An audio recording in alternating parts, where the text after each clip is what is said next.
c'est le journal sur EZA Télévision, les titres. Les membres du gouvernement se sont réunis en conseil ce mercredi en présence du chef de l'État. De grandes décisions ont été prises. Les détails dans ce journal. Le grand marché de friperie à Cotonou-Nicebo emporté par des flammes ce mardi matin.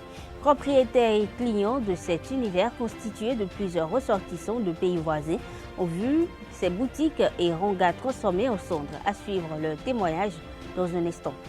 Les couturiers ont été sollicités pour répondre aux besoins de masques de protection, une exigence pour contrer la propagation du coronavirus. Les coulisses de cet exploit dans cette édition.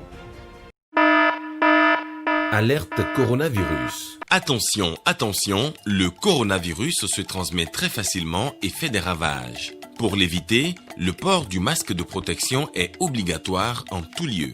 Dans l'administration publique ou privée, dans les réunions, les rencontres, dans les marchés, les magasins, les boutiques et lors des déplacements, le port du masque est obligatoire. Même dans les lieux privés, dès lors que l'on n'est pas seul, le masque doit être le fidèle compagnon.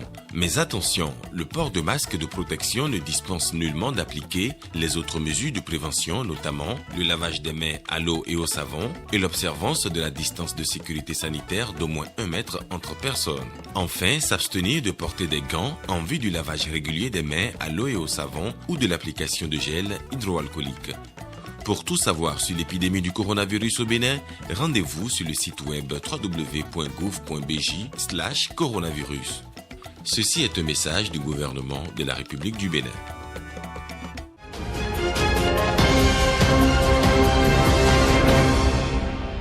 Bonsoir à toutes et à tous. Le gouvernement a tenu son traditionnel conseil des ministres ce mercredi 24 juin 2020 sous la présidence du chef de l'État Patrice Talon. Plusieurs décisions ont été prises.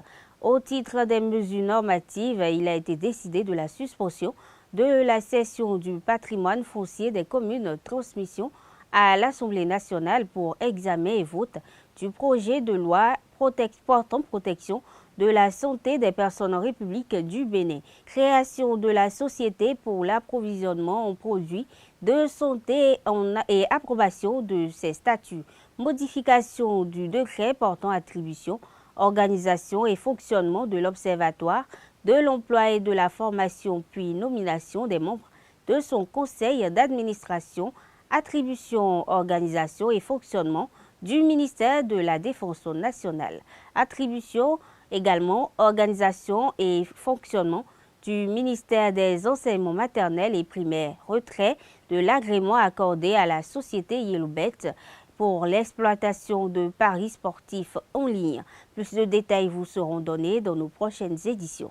Nicebo, le grand marché de friperie à Cotonou, emporté par un incendie dans la matinée de ce mercredi 24 juin 2020.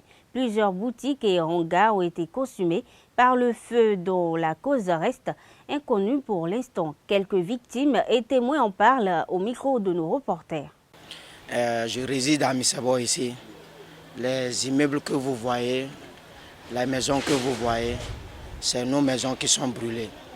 Nous habitons ici il y a plus de 30 ans.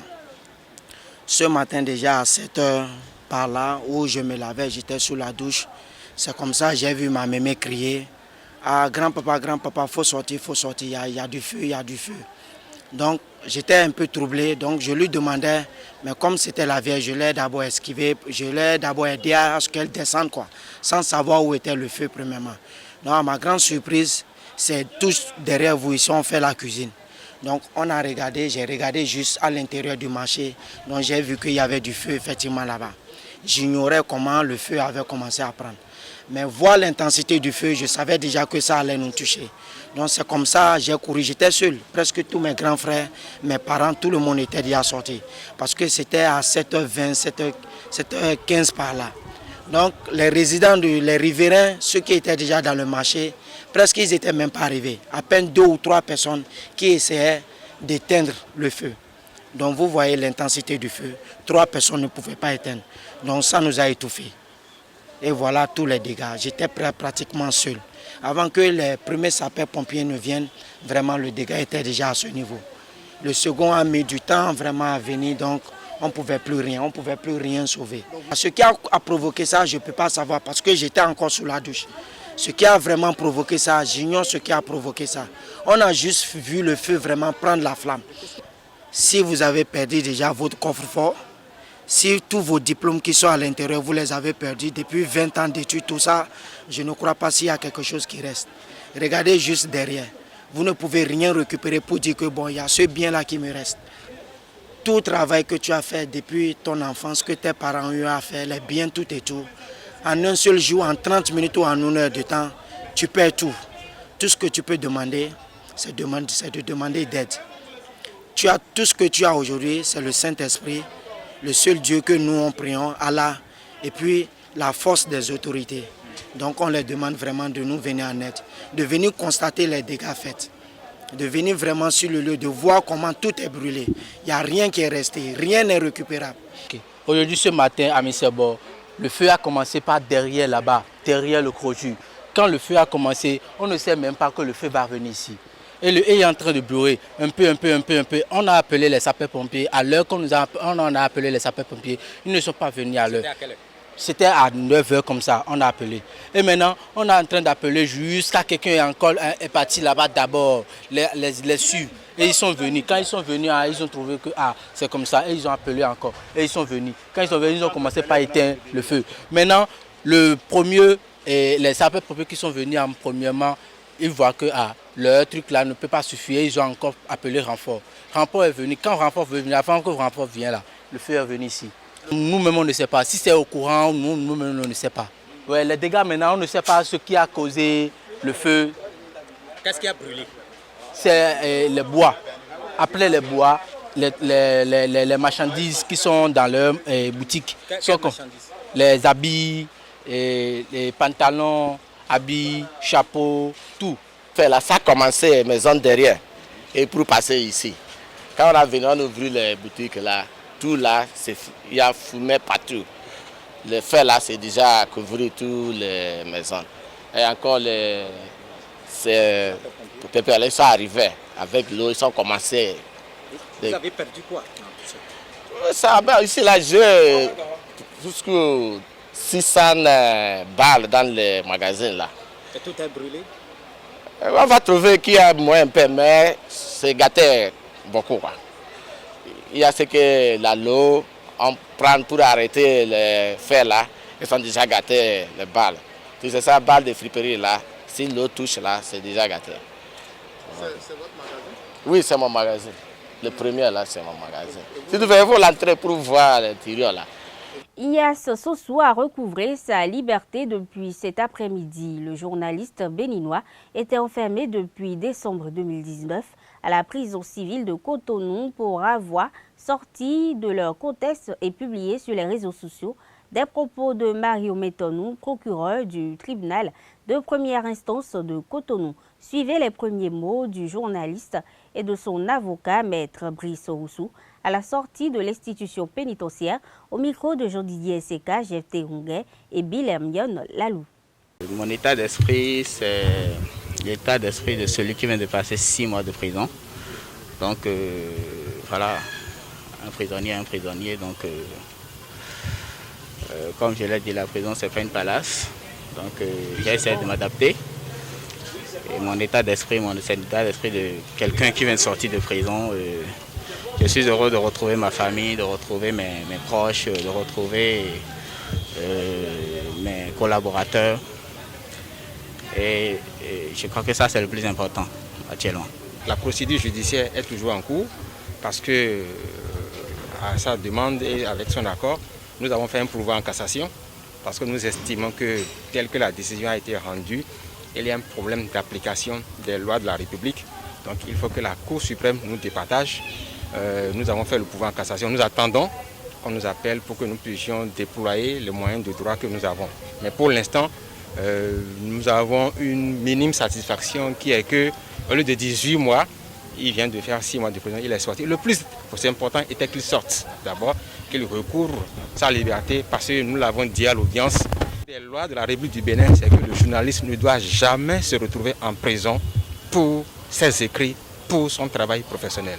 Et donc le plus important du combat, c'était qu'il sorte d'abord. Mais le combat n'est pas fini, nous allons le continuer pour que la juridiction suprême nous situe par rapport à la compréhension qu'il faut avoir des lois de la République, à savoir la loi portant code de la presse et la loi portant code numérique. Parce que c'est à ce niveau que se situe le problème de Ignace Sessou, le problème de l'application de la loi qu'on a voulu faire à sa personne. Il faut qu'on règle ce problème-là pour que cela n'arrive pas à d'autres journalistes au Bénin. Lui a peut-être servi de cobaye. Il faut que cette question soit réglée une fois pour de bon au Bénin. Avec la pandémie de la Covid-19, le port de masques est devenu obligatoire. Entre les masques à usage unique vendus en pharmacie et les masques réutilisables en tissu, les Béninois ont au fait de choisir l'option lavage qui revient moins cher. Ce choix a obligé les couturiers béninois à redoubler d'ardeur pendant que le cordon sanitaire était en vigueur. Un couturier acteur de cet exploit, Alban Salako, livre quelques pans de cette expérience avec nos reporters Kevin Nouati et Carles Kitome. Suivi. La commande de l'État a été une commande qui a été bien gérée parce que les critères, les conditions pour son exécution étaient bien définis. C'était un cahier de charge bien défini et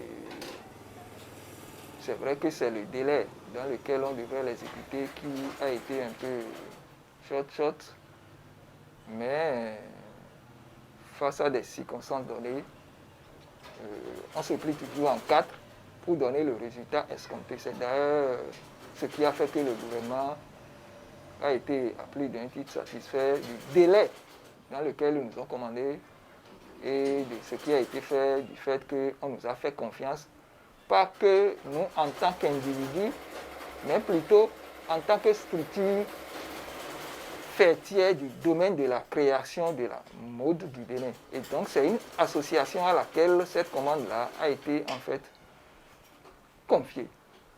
Et ça, nous passons par cette occasion pour remercier tous ces ministres-là qui nous ont fait confiance.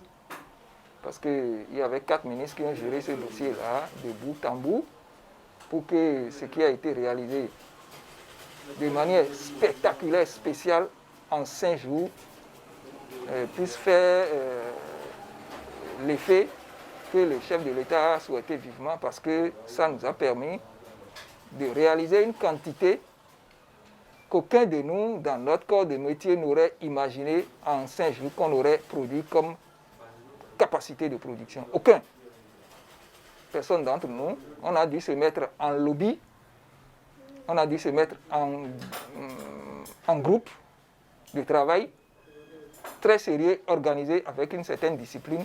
C'est ça qui a certainement donné le résultat que les gens ont eu, qui a fait que à la rentrée, les gens ont pu avoir à disposition des masques, c'est-à-dire le gouvernement a pu avoir à disposition des masques, suffisamment de masques pour distribuer aux élèves pour la reprise des classes.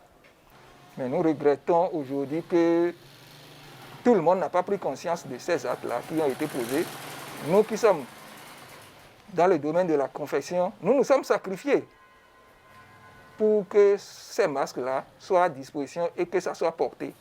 Quelques jours après l'installation des maires et des chefs d'arrondissement, le Parti Bloc républicain a honoré une promesse de campagne qui était de travailler avec les élus du parti pour une gestion saine des localités qui sont sous la gouvernance d'un élu BR. Cette rencontre a eu lieu ce dimanche 21 juin 2020 à l'hôtel Le Miracle à Boïcon, en présence des membres du bureau politique du parti, de quelques députés, ministres et personnalités du parti. Le secrétaire administratif permanent du Bloc républicain, Eugène Dosoumou, nous livre la substance au micro d'Abdelkader Achirou. Il s'est agi pour le BR de réunir les maires et les adjoints nouvellement élus et récemment installés dans leurs fonctions respectives pour 2 choses. La première chose a un caractère politique.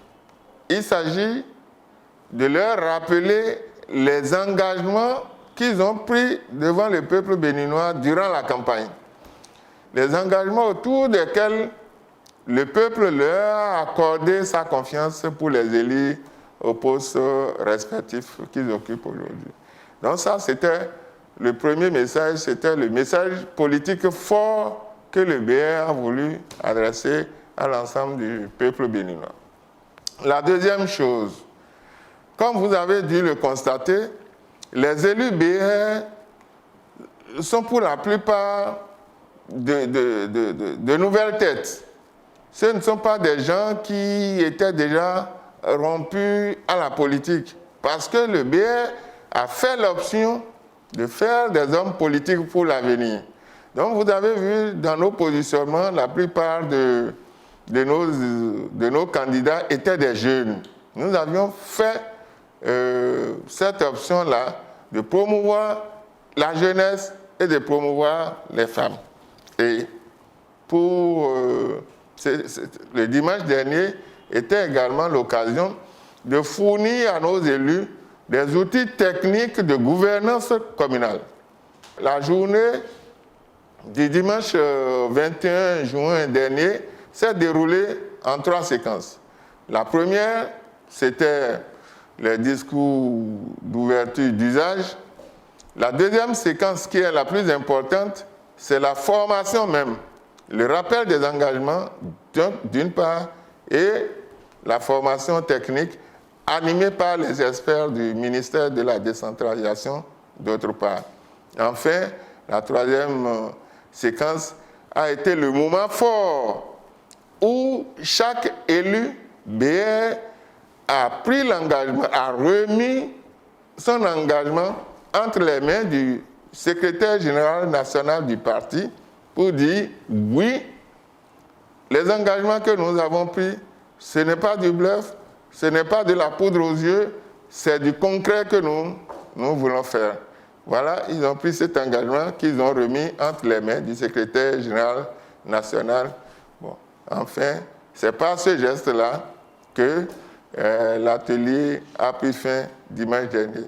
C'est prévu que de temps à autre, qu'il y ait même des évaluations à mi-parcours par rapport aux engagements qui ont été pris. Comment est-ce que nos élus BR, après cette formation, se comportent effectivement sur le terrain? Il y aura une évaluation à mi-parcours, et parce que nous n'entendons pas que ce soit à la fin de leur mandat que les populations nous sanctionnent. Ces évaluations nous permettront de réajuster les tirs et de remettre nos élus sur le bon chemin s'il en était nécessaire. Le ministère des Affaires sociales et de la microfinance a lancé ce 23 juin un atelier de formation sur la plateforme de microcrédit à l'endroit des représentants des structures de finances décentralisées. Je vous invite à suivre un extrait de l'allocution de Véronique Toïfodé au lancement de la formation, des propos recueillis par Carles Kitoumi. La microfinance est un pilier essentiel de l'action gouvernementale et un outil efficace de lutte contre la pauvreté. Le président Patrice Talon l'a réaffirmé à l'occasion de son message à la nation le 31 juillet 2019 en décidant d'octroyer 10 milliards de francs CFA chaque année au microcrédit pour les personnes les plus démunies. Conscient des insuffisances et des difficultés dans la mise en œuvre des anciens programmes, le gouvernement a encouragé le Fonds national de la microfinance dans le choix de la digitalisation de ses interventions. L'enjeu de ce choix est de faciliter l'inclusion financière et numérique des populations démunies, tout en maîtrisant les risques d'impayés en vue de garantir la pérennité de ces interventions. Comme vous le savez, l'initiative précédente a connu quelques difficultés dans sa phase de généralisation, ce qui a conduit à sa suspension en octobre 2019. Mais le gouvernement, toujours préoccupé par la satisfaction des besoins de financement des couches démunies, a autorisé la mise en œuvre d'un mécanisme transitoire de relance de l'octroi des microcrédits. Ce mécanisme consiste à laisser la main au système financier décentralisé pour conduire le cycle de crédit comme ils le font de façon classique, puis à procéder au décaissement et au remboursement via une plateforme web intégrée au système des opérateurs de téléphonie mobile MTN et Move. Un tel mécanisme ne peut être mis en œuvre efficacement sans une formation adéquate des acteurs pour son appropriation. C'est dans ce cadre que s'inscrit le présent atelier de formation des systèmes financiers décentralisés sur le nouveau mécanisme de microcrédit. Madame et Messieurs les responsables des SFD partenaires stratégiques sélectionnés pour la mise en œuvre du microcrédit présente la cérémonie marque l'ouverture de l'atelier de formation organisé à votre profit en prélude au lancement de la phase pilote du programme. Vous avez été retenu à l'issue d'un processus rigoureux après appel à candidature et sur la base de critères précis. Je voudrais, en cette solennelle occasion, vous exprimer mes vives et chaleureuses félicitations et votre choix témoigne du sérieux que vous avez dans la conduite de vos activités quotidiennes. Je souhaiterais que vous fassiez preuve du même sérieux et du même engagement dans la mise en œuvre de ce projet pour le bonheur des bénéficiaires. La loi portant au statut des personnels des forces armées béninoises a été adoptée hier mardi 23 juin par les députés béninois. Au nombre des réformes insérées dans la loi, il y a la création de la garde nationale et de nouveaux gardes au sein des forces armées. Ainsi, les FAB sont désormais composés de l'armée de terre, l'armée de l'air, de la marine nationale et le tout nouveau, la garde nationale, ce qui fait à l'armée béninoise un total de 4 corps. En dehors de la création de la garde nationale, la nouvelle loi fait aussi état de la création de nouveaux gardes toujours au sein de l'armée, dans le rang des officiers colonels, majors et capitaines-majors sont les nouveaux grades, alors que chez les sous-officiers, le sergent-major est créé avant de tomber dans la catégorie des hommes de rang où il y a la création du caporal-major. Soulignons que l'état-major général des forces armées reste toujours sous l'instance suprême de la corporation avec à sa tête un chef d'état-major général. Le président de la République aussi reste le chef suprême des FAB. À peine commencée, la saison pluvieuse a déjà entraîné des dégâts chez les automobilistes et motocyclistes. Moteurs et autres pièces des engins sont affectés par les eaux stagnantes, ce qui crée beaucoup de dégâts aux propriétaires d'engins. Une situation déplaisante pour ces derniers. Reportage Baelat Koukoui, chef Terong. La saison pluvieuse a fait son apparition depuis peu, mais elle crée déjà des désagréments. L'eau pluviale stagne sur les voies publiques et engendre des dégâts sur les motocyclettes et les automobiles.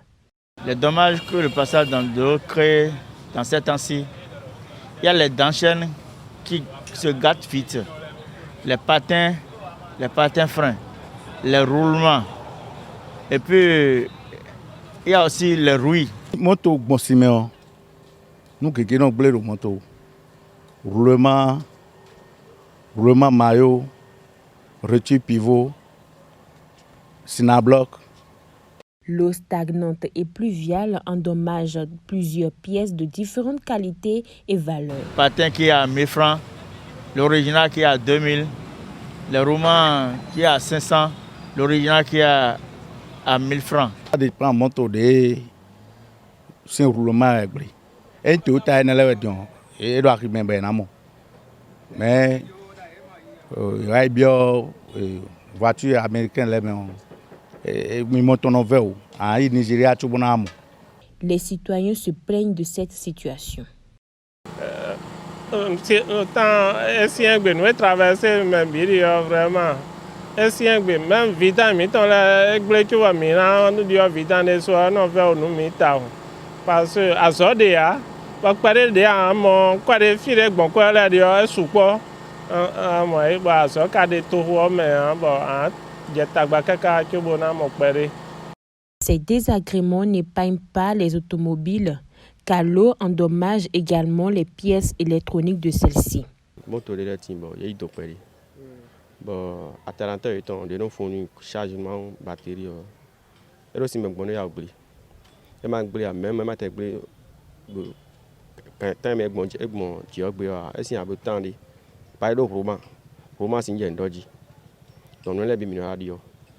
il est donc demandé à tous de prendre des précautions afin de s'éviter des dépenses supplémentaires. Alerte coronavirus. Attention, attention, le coronavirus se transmet très facilement et fait des ravages. Pour l'éviter, le port du masque de protection est obligatoire en tout lieu. Dans l'administration publique ou privée, dans les réunions, les rencontres, dans les marchés, les magasins, les boutiques et lors des déplacements, le port du masque est obligatoire. Même dans les lieux privés, dès lors que l'on n'est pas seul, le masque doit être le fidèle compagnon. Mais attention, le port de masque de protection ne dispense nullement d'appliquer les autres mesures de prévention, notamment le lavage des mains à l'eau et au savon et l'observance de la distance de sécurité sanitaire d'au moins 1 mètre entre personnes. Enfin, s'abstenir de porter des gants en vue du lavage régulier des mains à l'eau et au savon ou de l'application de gel hydroalcoolique. Pour tout savoir sur l'épidémie du coronavirus au Bénin, rendez-vous sur le site web www.gouv.bj/coronavirus. Ceci est un message du gouvernement de la République du Bénin. C'est tout, mesdames et messieurs, pour cette édition. Merci de l'avoir suivi. À bientôt.